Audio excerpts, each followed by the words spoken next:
Bom dia, queridos. Graça e paz. Amém?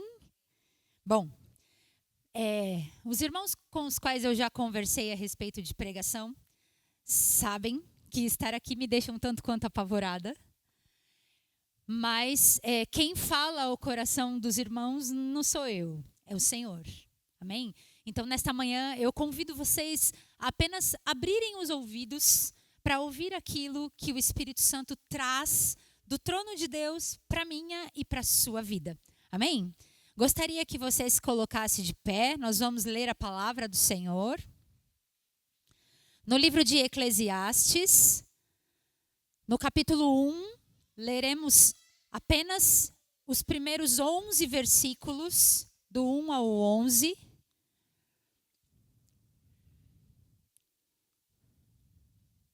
Amém? A palavra do Senhor diz assim: tudo é vaidade. Palavra do pregador, filho de Davi, rei de Jerusalém. Vaidade de vaidades, diz o pregador. Vaidade de vaidades. Tudo é vaidade. Que proveito tem o homem de todo o seu trabalho com que se afadiga debaixo do sol? Geração vai e geração vem, mas a terra permanece para sempre. Levanta-se o sol e põe-se o sol e volta ao seu lugar onde nasce de novo. O vento vai para o sul e faz o seu giro para o norte. Volve-se e revolve-se na sua carreira e retorna aos seus circuitos. Todos os rios correm para o mar e o mar não se enche. Ao lugar para onde correm os rios, para lá tornam eles a correr. Todas as coisas são canseiras tais que ninguém as pode exprimir. Os olhos não se fartam de ver, nem se enchem os ouvidos de ouvir. O que foi é o que há de ser, e o que se fez, isso se tornará a fazer. Nada há, pois, novo debaixo do sol. Há alguma coisa de que se possa dizer, vê, isto é novo? Não, já foi nos séculos que foram antes de nós. Já não há lembranças das coisas que precederam. E das coisas posteriores também não haverá memória entre os que hão de vir depois delas. Amém? Lerei novamente o verso 2. Vaidade de vaidades, diz o pregador. Vaidade de vaidades, tudo é vaidade. Feche os teus olhos. Senhor Jesus, graças te damos pela oportunidade de ouvir a tua palavra. Pedimos neste momento que o teu Espírito Santo fale ao nosso coração, abra o nosso coração, o nosso entendimento, para ouvir aquilo que o Senhor deseja que sejamos cheios, Pai. Em nome de Jesus, que a tua igreja possa ser nutrida com a tua palavra, que é tua e somente tua. Amém. Amém, irmãos? Pode se assentar. Graças a Deus por esta palavra.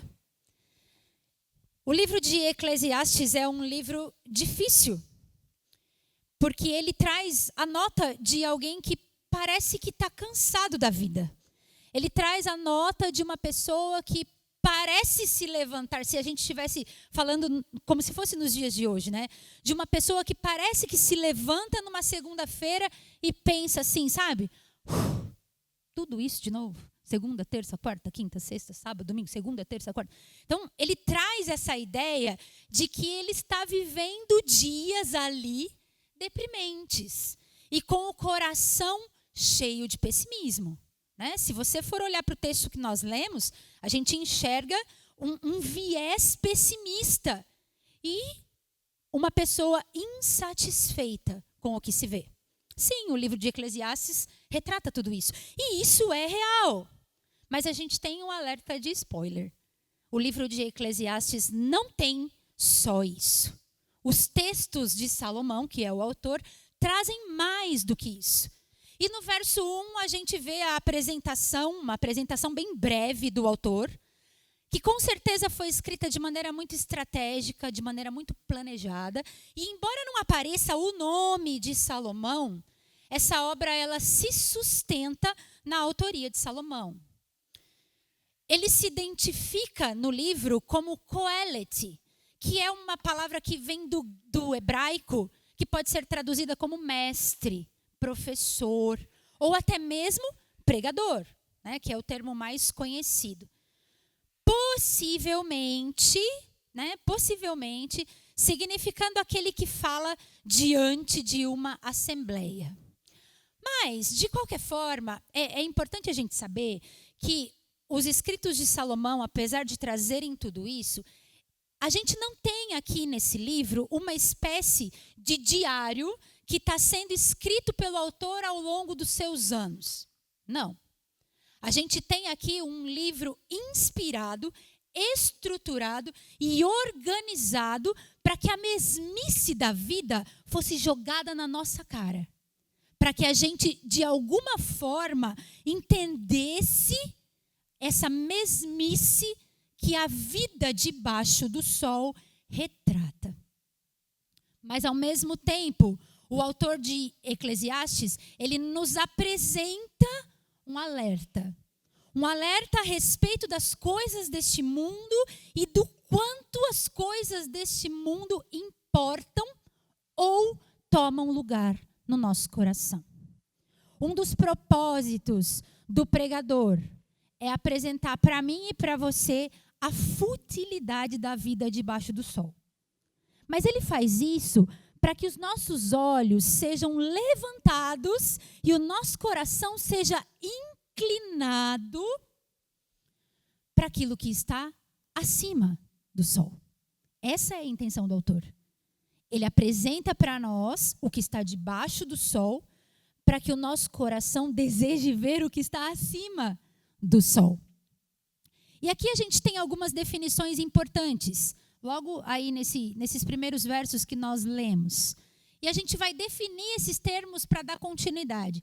A primeira palavra que eu quero colocar para os irmãos é vaidade. Antes de tudo, antes da gente começar, né, a gente não pode entender que Salomão, ele está falando aqui dessa vaidade que eu e você costumamos pensar, né? A vaidade aqui não tem o mesmo significado ou o mesmo sentido que eu e você estamos acostumados nesse mundo aqui. Tipo, uma pessoa que é vaidosa na frente do espelho, se olhando e se achando linda. Não, não é isso. Ou o aluno mais inteligente da turma se envaidecendo por conta do seu intelecto. Não, também não é isso. A vaidade aqui que Salomão retrata é outra coisa. É um termo um pouco difícil de se traduzir ao pé da letra, mas a gente pode encontrar um sentido que é bem próximo. É uma palavrinha que vem do hebraico, revel. E a gente vai, vocês vão me ouvir falar essa palavra várias vezes aqui. Revel, né? E ela tem algumas conotações. A forma mais concreta de vaidade, de revel, é a palavra sopro ou vapor que se dissipa, tendo o sentido de algo que é efêmero, algo que é passageiro, ou até mesmo algo que é fútil e vazio. Hernandes Dias Lopes, ele traz a ideia de uma bolha de sabão. Uma bolha de sabão que, logo quando fazemos, ela tem a sua beleza, né? E, de repente, foi-se, esvai-se. Esse é o verdadeiro sentido de vaidade. Não tem, então, uma única tradução precisa, mas a ideia é essa. É algo que não dura nada, né? É algo que a gente não pode agarrar, né? Se você tentar agarrar a bolha de sabão, o que vai acontecer? Pup, né? E então, a gente resume isso dessa forma. Nessa terra, até onde os nossos olhos alcançam, tudo é vaidade. Vaidade de vaidades, diz o pregador. E por que ele redobra, né, essa palavra na mesma frase 2 vezes? Vaidade de vaidades. Trazendo a ideia de um grau superlativo. É como se a palavra estivesse sendo considerada, é muito vaidade. É vaidade absoluta. É mais ou menos isso. E quando a gente pensa um pouco sobre isso e olha para a Bíblia, porque nós precisamos fazer isso, a gente encontra no Velho Testamento, o salmista, no Salmo 78, no verso 33, ele diz: por isso ele fez com que os seus dias se dissipassem como um sopro e os seus anos como vapor. O salmista aqui está falando do povo de Israel que se rebela contra Deus no deserto e por isso Deus faz com que os seus dias se tornem e se dissipem como um sopro e que os seus anos sejam como vapor. Sabe por quê? Porque o povo que se rebelou contra Deus desejou mais do que Deus já havia lhes dado. Deus tirou o povo do Egito, trouxe provisão de água e eles querem pão. Deus trouxe o pão, eles desejam carne. É um povo que não depositava em Deus a sua confiança, mas é um povo que desejava desfrutar e se sustentar das bênçãos de Deus sem merecimento algum. Eles queriam as bênçãos do dia a dia, mas colocavam Deus à parte dela. E irmãos, eu não vou fazer muita aplicação aqui, mas há muito de nós nisso tudo. Muito. O nosso coração, cheio de vaidade, está propenso a desejar e obter e desfrutar das bênçãos de Deus, a parte de Deus. E o pregador nos alerta sobre isso dizendo, vaidade e correr atrás do vento. Desejar, desfrutar e se sustentar das bênçãos de Deus, a parte de Deus é vaidade. E correr atrás do vento. E a ideia do salmista no Salmo 78 é exatamente essa. Por conta do pecado do povo, a vida se torna como um sopro, como um vapor, a qualquer momento se dissipa. E isso nos remete a algo muito familiar e que vem antes de tudo. Por conta do pecado de Adão, a vida agora é um sopro. Isso olhando para o Velho Testamento, trazendo a mesma ideia, né, do autor. Agora, quando a gente vai para o Novo Testamento, a gente encontra, entre tantas referências, a gente encontra Tiago trazendo essa mesma ideia e comparando a vida como uma neblina que aparece por um instante e logo se dissipa. Tiago 4,14. Vós não sabeis o que sucederá amanhã. O que é a vossa vida? Sois apenas como neblina que aparece por um instante e logo se dissipa. A bolha de sabão. Essa é a nossa vida e é isso que Tiago está dizendo. O mais interessante, queridos, é que o desejo do homem de viver uma vida à parte de Deus também aparece aqui. E Tiago nos traz um alerta, explicando o quanto os projetos humanos, porque é disso que Tiago está falando nesse texto, o quanto os projetos humanos são falhos e como nós deveríamos, antes de qualquer coisa, colocar a nossa confiança em Deus, sem desejar extrapolar o presente. No verso 15, Tiago 4,15, a palavra do Senhor diz, se o Senhor quiser, faremos isto ou aquilo. Então, antes de planejarmos, né, como diz o texto, vamos fazer isso, vamos fazer aquilo, teremos lucro aqui, teremos ganhos ali. Antes de tudo isso, diremos, se o Senhor quiser, faremos isto ou aquilo. O futuro a Deus pertence. É isso que Tiago está dizendo para nós. E o pregador em Eclesiastes, ele também chega nesse ponto. A gente encontra lá no verso 7, no capítulo 7, no verso 14, ele diz assim, no dia da prosperidade, ele está falando para o povo, né? Goza do bem, mas no dia da adversidade, considera que Deus fez tanto este como aquele. Para quê? Para que o homem nada descubra do que há de vir depois dele. Mais uma vez, o futuro a Deus pertence. Então, a primeira definição é essa. Vaidade. A gente encontra essa ideia de vaidade, tanto no Velho quanto no Novo Testamento.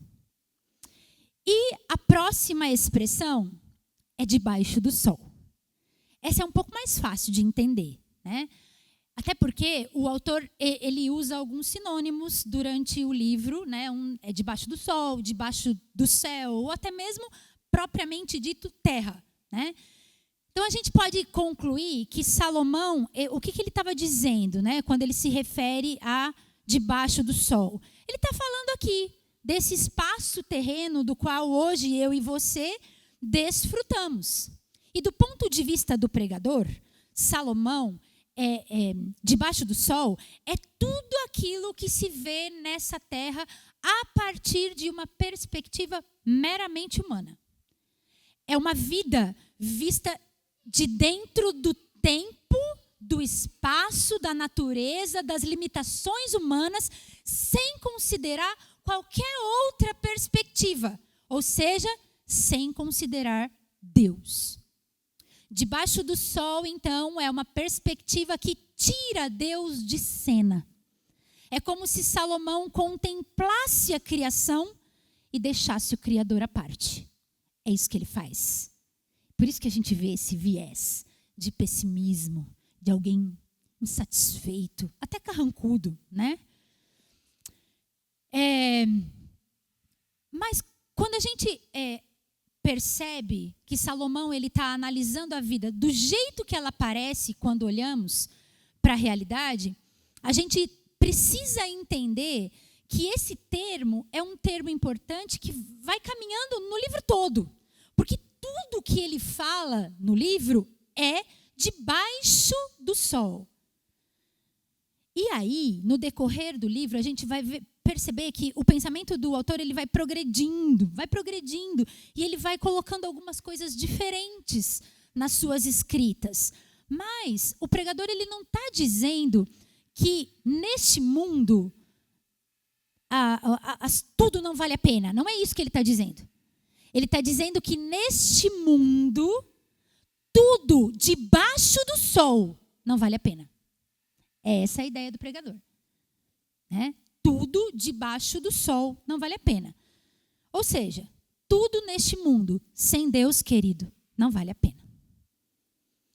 E depois que a gente entende tudo isso, a gente pode chegar um pouquinho mais perto do texto que nós lemos e dar uma desdobrada nele. A gente já entendeu vaidade sob a perspectiva do autor, e a gente já entendeu debaixo do sol sob a perspectiva do autor. E agora a gente vai para os versos 2 e 3. Nos versos 2 e 3, que nós acabamos de ler, nós temos o encontro desses dois termos, e então a gente pode chegar à ideia central do livro. E ao nosso primeiro ponto. Tudo é vaidade debaixo do sol. Mais uma vez, tudo que nossos olhos contemplam neste mundo. Tudo, irmãos, tudo. Tudo que nossos olhos contemplam neste mundo é passageiro, é vazio.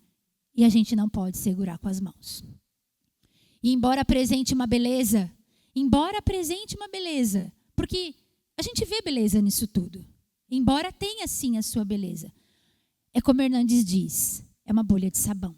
Que no segundo é contemplado e no outro foi. Mas de tudo isso a gente já sabe, né, queridos? A gente sabe que tudo debaixo do sol, a parte de Deus, é vaidade. E aí a gente precisa entender que quando nós contemplamos o que está debaixo do sol, nós contemplamos de uma maneira limitada. Apenas. Nós não contemplamos a terra e toda a criação de Deus como de fato Deus a criou. Não. Nós contemplamos a terra de uma maneira limitada. Os únicos que tiveram o privilégio de ter essa contemplação da terra da mesma forma que Deus a criou foram Adão e Eva. Os únicos. Mas desde o pecado original, desde o pecado de Adão e Eva, as coisas mudaram. E tudo debaixo do sol se quebrou. É isso que aconteceu. Tudo debaixo do sol se quebrou. Quer um exemplo? Eu vou dar 2 exemplos de uma contemplação limitada. Como os nossos olhos contemplam limitadamente essa terra. Pensem comigo. Imaginem comigo uma mãe carregando um bebê de colo num dos braços. No outro braço, ela possui uma pulseira cheia de penduricalhos e pedras. E aí ela percebe algo lindo no céu. As nuvens, o sol, o arco-íris, os pássaros e com o bebê aqui. E ela querendo e desejando que o filho olhe para tudo aquilo, ela aponta para o céu e diz: olha, filho, que lindo! E aí o bebê, ele aponta os seus olhinhos para o dedo da mãe, mas os seus olhos travam na pulseira. Isso é uma contemplação limitada. A criança não focou naquilo que a mãe queria. A criança olhou o que mais estava atraindo e balançando por ali. Outro exemplo de contemplação limitada é quando a gente presenteia uma criança e ela se diverte mais com o embrulho do que com o próprio presente. Né? Quem tem filho sabe que a criança passa por essa fase de descoberta. A Olivia, quando era pequenininha, quando ela ganhava presentes, pequena, bem pequena, bebê, e ela ouvia o barulho do papel rasgando, ela caía em gargalhada. O presente que estava lá dentro já nem importava mais. E aí a gente, enquanto pai, acho que o Davi lembra disso, a gente, enquanto pai, a gente vivia rasgando papel, porque a gente queria ouvi-la rir. Isso é contemplação limitada. Isso é contemplação limitada. É assim que nós enxergamos debaixo do sol. A criação, querido, traz ecos da glória de Deus todos os dias e o tempo todo. E nós travamos os nossos olhos naquilo que é vaidade. Nós travamos os nossos olhos naquilo que é vaidade. Ou ainda, contemplamos e nos contentamos apenas em rasgar o embrulho e esquecemos de desfrutar o verdadeiro presente que Deus nos dá, a vida diante dele. E aí a gente entende que a queda, ela não afeta apenas o homem, mas ela afeta toda a criação. O pecado, ele torceu aquilo que estava certo. E por isso, hoje, a nossa contemplação de tudo é torcida. A gente vê um mundo num estado quebrado por conta da nossa rebelião para com Deus. Isso está escrito em Gênesis 3,17. E disse Deus a Adão: visto que atendeste à voz de tua mulher e comeste da árvore que eu te ordenara não comesses, maldita é a terra por tua causa. Em fadigas obterás dela o sustento durante os seus dias. Enquanto não tivermos isso em mente, a queda e o mundo quebrado, nós corremos um risco muito sério, de achar que tudo por aqui é normal. Nós corremos um risco muito sério de começar a normatizar as situações que tiram Deus de cena. A gente corre o risco de começar a concordar com palavras e ideologias que desviam os nossos olhos do eterno e que podem amarrar os nossos pés definitivamente neste mundo debaixo do sol. Nós corremos o risco de viver a nossa vida à parte de Deus.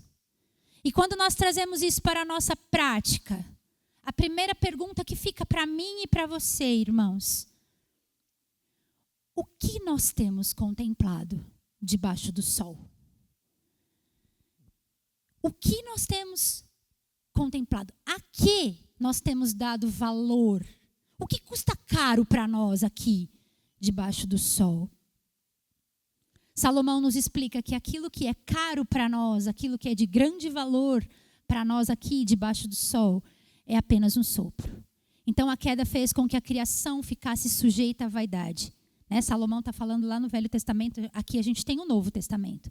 Romanos 8:20, Paulo ele traz essa ideia de revel, porque a palavrinha que tem a tradução para vaidade aí é mataiotes, no grego. Então, revel no hebraico, vaidade. Mataiotes no grego, vaidade. Trazendo a mesma ideia. Romanos 8:20 diz: pois a criação está sujeita à vaidade, não voluntariamente, mas por conta daquele que a sujeitou.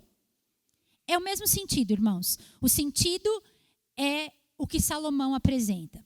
Revel como um sopro e mataiotes como vazio, fútil, transitório, passageiro. Ambas as palavras complementando uma a outra.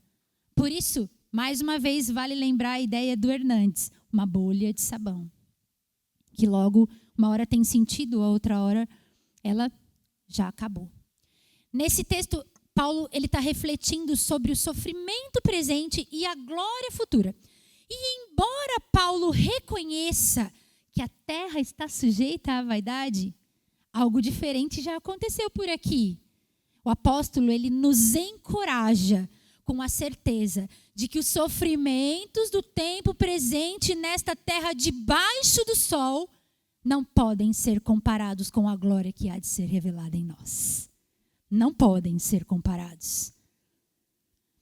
No verso 2, o autor então reflete, isso voltando lá para Eclesiastes, tá? No verso 2, o autor então ele reflete a futilidade da vida e no verso 3 ele apresenta a consequência dessa futilidade para a vida do homem. Então ele começa assim, no 3. Que proveito tem o homem de todo o seu trabalho com que se afadiga debaixo do sol? Aqui, a palavrinha proveito, ela está ligada à ideia de negócio, comércio, lucros, ganhos. É como se o autor estivesse dizendo assim, ó, que eu ganho com a vida debaixo do sol? Para que tudo isso? O que eu ganho com todo o trabalho realizado por aqui? E mais uma vez, um destaque importante é que trabalho aqui, ele não traz apenas o sentido de exercer atividades profissionais e remuneradas. Não é esse sentido apenas. Mas é o sentido de se esforçar demasiadamente para viver a vida. É esse sentido de trabalho. Então é como se o pregador soltasse assim uma baforada nas suas palavras. Tipo, que proveito tem o homem debaixo do sol de todo o seu trabalho? Que proveito tem o homem de todo o seu trabalho debaixo do sol? Sabe aquele assim, cansado? É como se fosse isso. Cansaço, fadiga. Dessa forma, então, a gente pode perceber que talvez Salomão tivesse em mente que o esforço humano poderia trazer lucros e resultados. Mas aí, num dado momento da vida, ele passa a enxergar diferente e descobre que as coisas não funcionam assim. Não.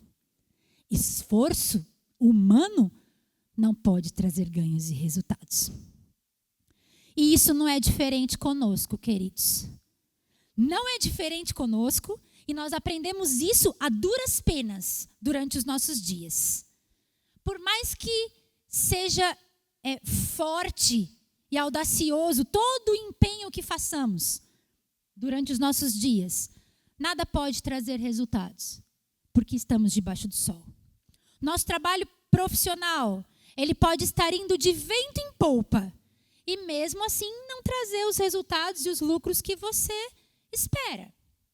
Às vezes, podemos escolher trabalhar exaustivamente para obter o máximo de ganhos, e no final do mês não temos acréscimos. E fadigados e cansados, insatisfeitos, fazemos como Salomão, soltamos aquela baforada.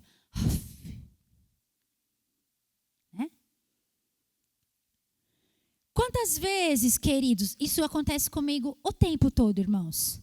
Quantas vezes nós acordamos pela manhã determinados a fazer do nosso dia o mais produtivo de todos. E quando o final da tarde chega, quando o dia termina, olhamos e descobrimos que não fizemos muito progresso. Não demos conta nem da metade da nossa agenda. E aí, o sentimento é o mesmo do pregador. Frustração, canseira, insatisfação. Do que adiantou? Qual foi o ganho com tudo isso? Mas algo aqui é muito certo. O que Salomão está querendo com isso? Ele está querendo nos dar a certeza de que a humanidade não ganha nada debaixo do sol. E é tentando entender esse esforço, que não dá em nada, que Salomão ele escreve os próximos versículos, esboçando a mesmice em que tudo acontece. E aí a gente chega no nosso segundo ponto. Não há nada novo debaixo do sol. Primeiro ponto, tudo é vaidade debaixo do sol. Segundo ponto, não há nada novo debaixo do sol. Abra comigo lá, vamos ler do verso 4 até o verso 11. Vamos repetir essa leitura que é importante.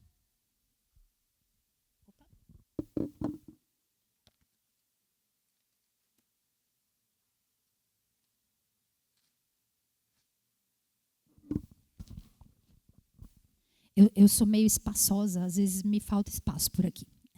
Vamos lá. A Bíblia diz assim: geração vai e geração vem, mas a terra permanece para sempre. Levanta-se o sol e põe-se o sol e volta ao seu lugar onde nasce de novo. O vento vai para o sul e faz o seu giro para o norte. Volve-se e revolve-se na sua carreira e retorna aos seus circuitos. Todos os rios correm para o mar e o mar não se enche. Ao lugar para onde correm os rios, para lá tornam eles a correr. Todas as coisas são canseiras tais que ninguém as pode exprimir. Os olhos não se fartam de ver, nem se enchem os ouvidos de ouvir. O que foi é o que há de ser, e o que se fez, isso se tornará a fazer. Nada há, pois, novo debaixo do sol. Há alguma coisa que se possa dizer: vê, isto é novo? Não, já foi nos séculos que foram antes de nós.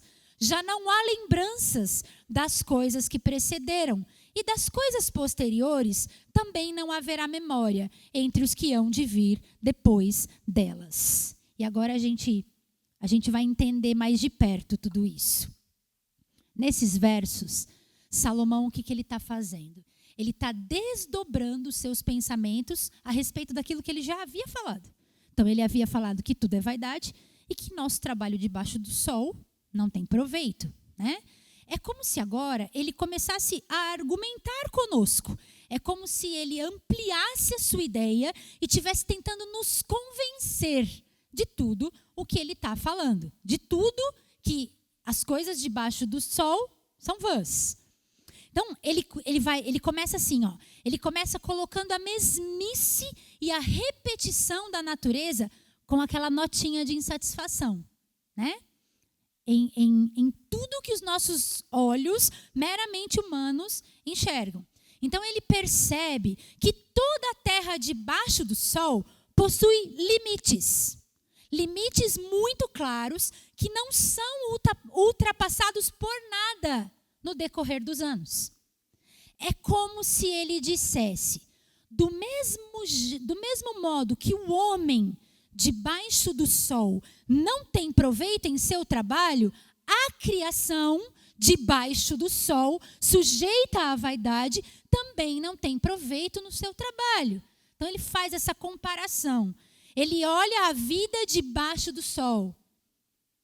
E olhar a vida debaixo do sol parece ter acabado com a percepção de Salomão. No verso 4, geração vai, geração vem, mas a terra permanece para sempre. Novamente, ele destaca a fragilidade, né, da vida humana. O tom passageiro a gente encontra aqui, vazio. Para Salomão, quando ele fala geração vem, geração vai, a morte aqui está em evidência.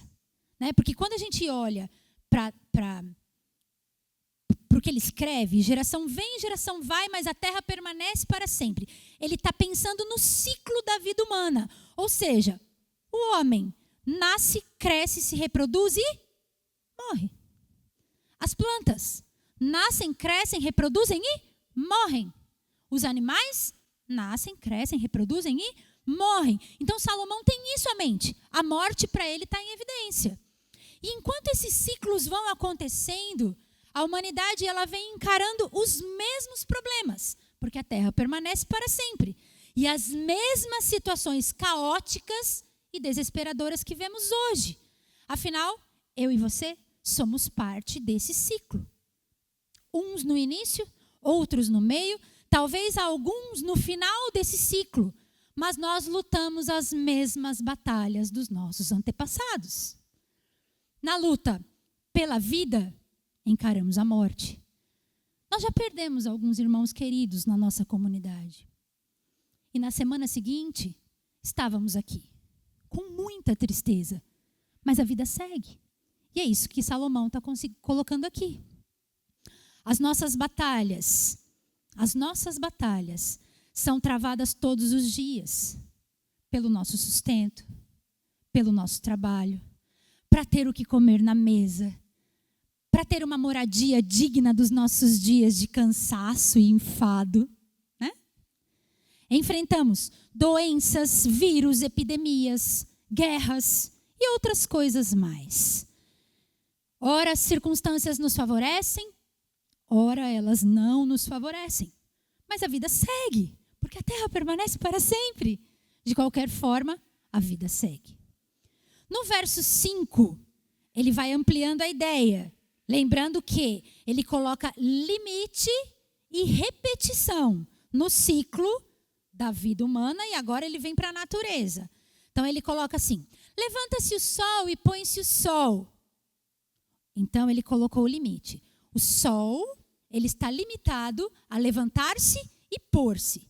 E ele volta ao seu lugar onde nasce de novo. Ou seja, repetição. Ao final do ciclo, tudo volta a acontecer. A mesma coisa, ele retrata no verso 6, falando do vento. O vento vai para o sul e faz o seu giro para o norte. Volve-se, revolve-se na sua carreira. Mais uma vez ele coloca limite. Ele diz assim, é como se ele dissesse assim, ó, apesar desse mover do vento de um lado para o outro, o seu limite está estabelecido, né? E ao final do ciclo, ele retorna aos seus circuitos. Limite, repetição. Então ele já fez isso com a vida humana, agora está fazendo isso com a criação. É provável, querido, que no verso 5 e 6, o pregador tivesse a intenção de cobrir todas as extremidades da terra. Por quê? Porque com o vento, ele cobre norte e sul. E com o sol, ele cobre leste e oeste. O sol nasce no leste e se põe no oeste. Então ele fecha a terra, né? Ele cobre todas as extremidades da terra. Sempre ressaltando mesmice, insatisfação, repetição, né? Evidenciando a morte. No verso 7, ele diz: os rios correm para o mar. Limite. Os rios correm para o mar, não para outro lugar. E o mar nunca se enche ou se derrama, mesmo que os rios corram para lá. Limite. Depois, ao final do ciclo, tudo volta a acontecer. Repetição. Para onde correm os rios, para lá tornam eles a correr. Então a gente tem um homem insatisfeito, sábio, que sabe do que está falando e sabe argumentar. É isso que a gente encontra aqui. O que ele está dizendo? Os rios, mesmo que fluam diariamente, não fazem progresso no enchimento dos mares. Não fazem progresso. Do mesmo jeito que os rios não enchem os mares, os nossos sentidos não nos satisfazem. Por isso que no próximo verso ele vai dizer: todas as coisas são canseiras tais que ninguém as pode exprimir. O que ele fala? Os olhos não se fartam de ver, nem se enchem os ouvidos de ouvir. Do mesmo jeito que os rios não enchem os mares, os nossos sentidos, debaixo do sol, não nos satisfazem. Aqui, ele deixa novamente aquela notinha de insatisfação por trás. E ele continua contemplando a natureza insatisfeito. Ele aborda a canseira de que tudo isso produz na vida do homem. É como se Salomão dissesse assim, de novo, né? Que canseira. Não dá nem para descrever tudo isso. É isso que ele fala no verso 8. ele destaca duas coisas. A insatisfação dos olhos, que vem de tudo e dia após dia desejam ver mais e mais. E aqui eu peguei um exemplo do Emílio Garofalo, que ele fala assim, que os nossos olhos, a gente, né, no mundo moderno, a gente fica rolando o feed do Instagram o tempo todo, olhando e olhando e olhando e olhando a todo instante. E os nossos olhos não se cansam de ver aquilo. Aí você deixa o celular de lado 1 minutinho. Às vezes nem isso. Você acabou de ver, aí você pega para passar tudo de novo.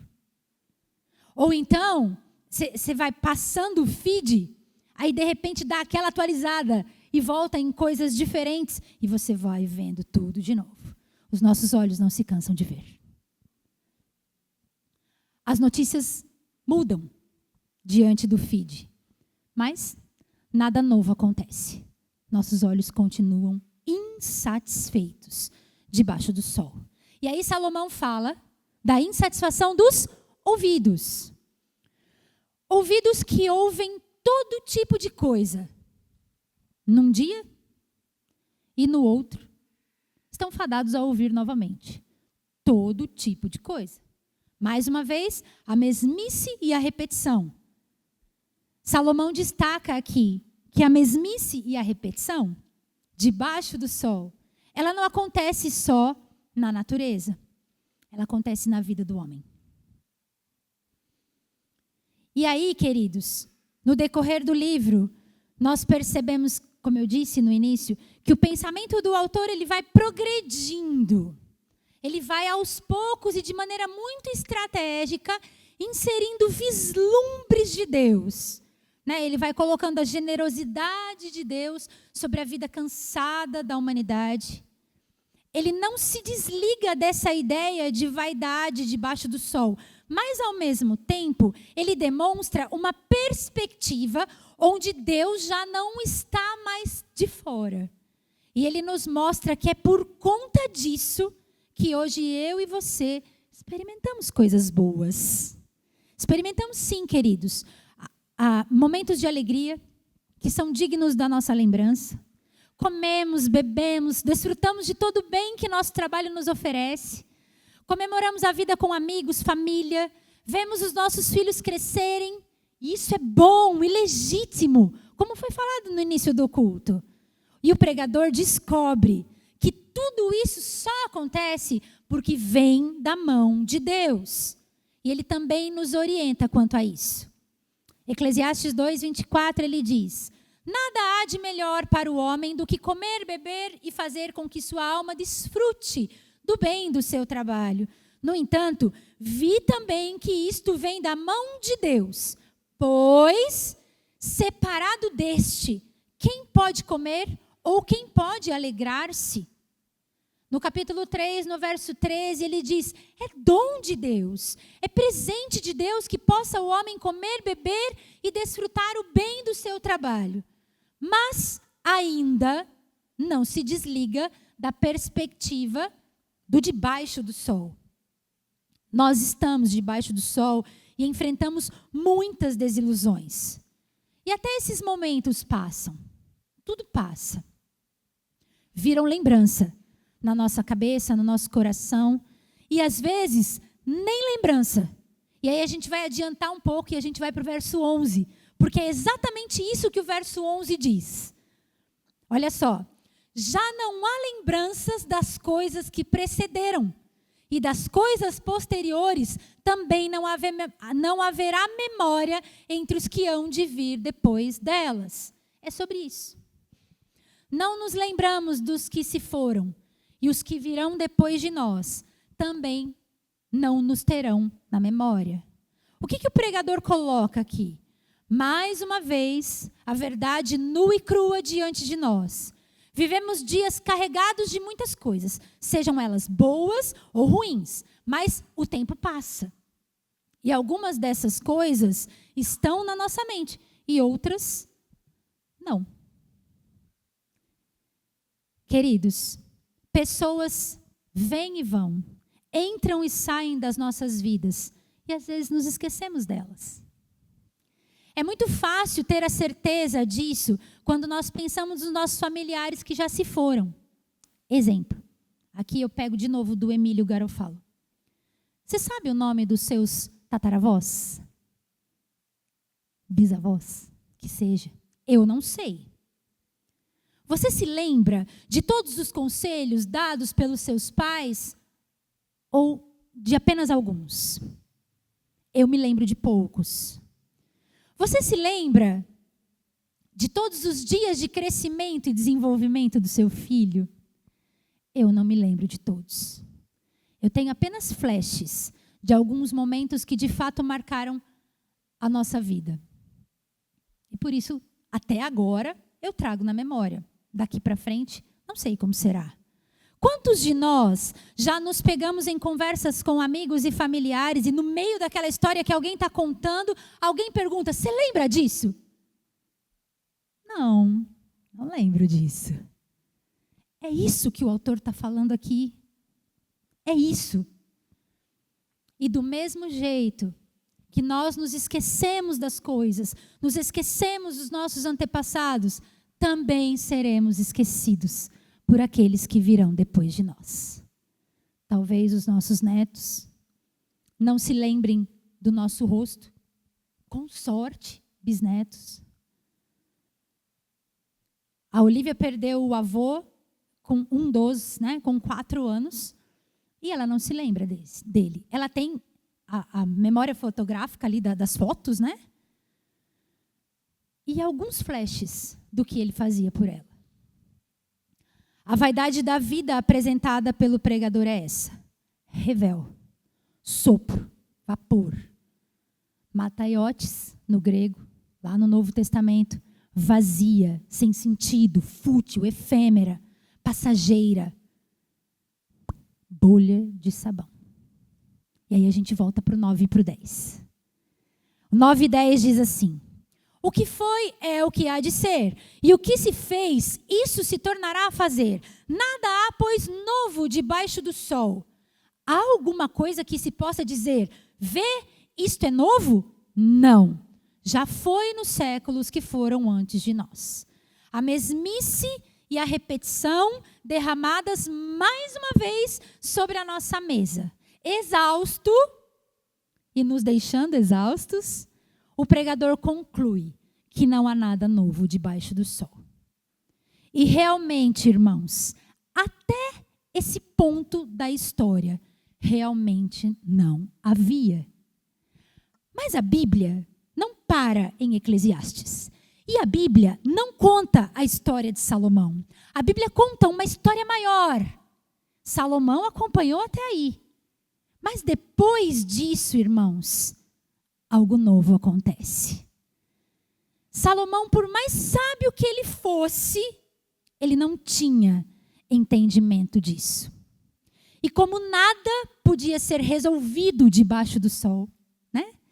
E como nada debaixo do sol podia resolver a história da humanidade, somente algo vindo de cima do sol seria suficiente para mudar essa narrativa e trazer esperança. Neste ponto, Salomão, por mais sábio que fosse, ele não tinha em mente o que aconteceria. Mas algo novo aconteceu. Deus sacudiu os alicerces da terra quando enviou Cristo para nos trazer esperança. Algo novo aconteceu. O Verbo se fez carne e habitou entre nós. Cheio de graça e de verdade, vimos a sua glória. Depois que Cristo veio, nada mais debaixo do sol foi mesmice. Para Salomão, queridos, o trabalho e o esforço humano não tinha proveito. Mas em Cristo, Paulo, já sabendo o que tinha acontecido na história, em 1 Coríntios 15, 58, ele nos encoraja, dizendo: amados irmãos, sede firmes e inabaláveis, e sempre abundantes na obra do Senhor, sabendo que nele o vosso trabalho não é vão. Vocês perceberam a mudança de perspectiva? Por causa da vinda de Cristo, irmãos, uma série de coisas novas alcançam o debaixo do sol. Qual é a pergunta que Salomão faz no verso 10, eu acho, né? Ele fala assim, no 10. Há alguma coisa que se possa dizer, vê, isto é novo? Não. Até esse ponto da história. Hoje nós podemos responder a pergunta de Salomão. Há alguma coisa que se possa dizer, vê, isto é novo? Sim, há. O Verbo se fez carne e habitou entre nós. Sim, há. Jesus estabelece um novo nascimento. Sim, há. Somos novas criaturas diante de Deus. As coisas velhas já passaram, eis que tudo se fez novo. Sim, há. João contempla novos céus e nova terra. E aquele que está assentado no trono disse, eis que faço nova todas as coisas. Essa é a resposta de hoje para a pergunta de Salomão. Para Salomão, irmãos, como eu já disse várias vezes, a morte estava sempre em evidência. Mas Cristo veio para ser a boa nova. Em João 11, 25, Jesus diz, eu sou a ressurreição e a vida. Quem crê em mim, ainda que morra, viverá. Salomão não sabia disso. 1 Coríntios 15, dos 54 e 55. Olha o novo acontecendo. A esperança, o foco de Salomão estava na morte. Tragada foi a morte pela vitória. Paulo, sob nova perspectiva, após Cristo, diz, onde está, ó morte, a tua vitória? Onde está, ó morte, o teu aguilhão? No 57, graças a Deus que nos dá a vitória por intermédio de nosso Jesus Cristo. Queridos, Cristo em nós precisa mudar a nossa perspectiva deste mundo. Cristo em nós precisa mudar. Embora saibamos que estamos num mundo quebrado pelo pecado, sim, a vida, obra e ressurreição de Cristo são as chaves para que eu e você possamos contemplar o debaixo do sol sob um novo prisma. E aqui eu quero tentar explicar para vocês o que é prisma, além daquela forma geométrica, né? Quando a gente olha para a luz branca, né, a gente olha assim, a olho nu, a gente enxerga a luz branca. Mas quando a gente coloca a luz sob uma peça de acrílico ou de vidro, e a gente transpassa essa luz por aquela peça, a peça ela dá uma segurada na velocidade da luz, fazendo o efeito de refração, eu acho que é isso. E o que acontece com essa luz? Ela se abre em cores diferentes. Várias e várias cores. É isso que Cristo faz em nós. Quando olhamos para este mundo debaixo do sol, enxergamos apenas uma cor.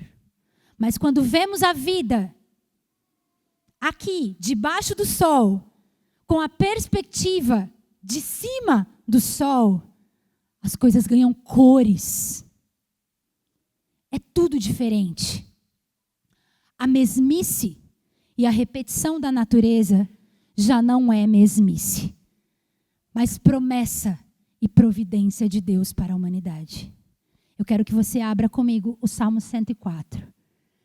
Eu vou ocupar mais uns minutinhos, mas eu gostaria que os irmãos ficassem de pé. Nós vamos ler este salmo inteiro. Coloque-se de pé, querido. Salmo 104.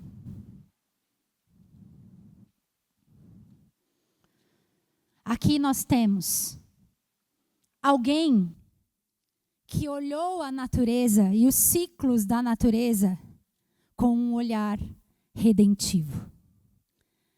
Louvor ao Deus Criador. Bendize, ó minha alma, ao Senhor. Deus meu, como tu és magnificente, sobrevestido de glória e majestade, coberto de luz como de um manto. Olha o que ele faz. Tu estendes o céu como uma cortina, pões nas águas o vigamento da tua morada e torna as nuvens por teu carro e voa nas asas do vento. Fazes a teus anjos ventos e a teus ministros labaredas de fogo. Lançaste os fundamentos da terra para que ela não vacile em tempo nenhum. Tomaste o abismo por vestuário e a cobriste. As águas ficarão acima das montanhas. A tua repreensão fugirão. A voz do teu trovão baterão em retirada. Elevaram-se os montes, desceram os vales, até o lugar que lhes havia preparado. Puseste as águas divisa, para que não ultrapassem. Puseste as águas divisa, que não ultrapassarão, para que não tornem a cobrir a terra.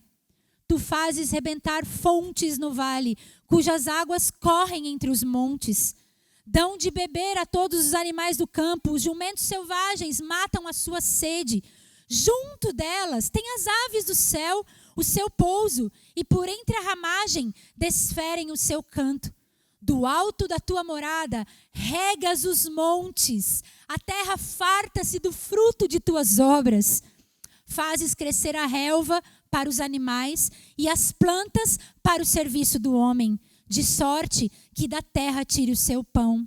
O vinho que alegra o coração do homem, o azeite que lhe dá brilho no rosto e o alimento que lhe sustém as forças. Avigoram-se as árvores do Senhor e os cedros do Líbano que ele mesmo plantou, em que as aves fazem os seus ninhos. Quanto à cegonha, a sua casa é nos cipestres. Os altos montes são das cabras montezinhas e as rochas o refúgio dos argazes. Fez a lua para marcar o tempo. O sol conhece a hora do seu acaso. Dispões as trevas e vem a noite, na qual vagueiam os animais da selva. Os leõezinhos rugem pela presa e buscam de Deus o sustento. Em vindo o sol, eles se recolhem e se acomodam nos seus covis. Sai o homem para o seu trabalho e para o seu encargo até a tarde. Que variedade, Senhor, nas tuas obras! Todas com sabedoria as fizeste. Cheia está a terra das tuas riquezas. Eis o mar vasto, imenso, no qual se movem seres sem conta, animais pequenos e grandes. Por ele transitam os navios e o monstro marinho que formaste para nele folgar. Todos esperam de ti, que lhes dês de comer a seu tempo. Se lhes dás, eles o recolhem. Se abres a mão, eles se fartam de bens. Se ocultas o teu rosto, eles se perturbam. Se lhes cortas a respiração, morrem e voltam ao seu pó. Envias o teu espírito e eles são criados. E assim renovas a face da terra. A glória do Senhor seja para sempre. Exulte o Senhor por suas obras. Com só olhar para a terra, ele a faz tremer. Toca as montanhas e elas fumegam. Cantarei ao Senhor enquanto eu viver. Cantarei louvores ao meu Deus durante a minha vida. Seja-lhe agradável a minha meditação e eu me alegrarei no Senhor. Desapareçam da terra os pecadores e já não subsistam os perversos. Bendize, ó minha alma, ao Senhor. Aleluia. A natureza faz sentido. Esse olhar redentivo, apenas Cristo pode nos dar, queridos. Feche os teus olhos, vamos orar. Senhor, obrigado pela tua palavra.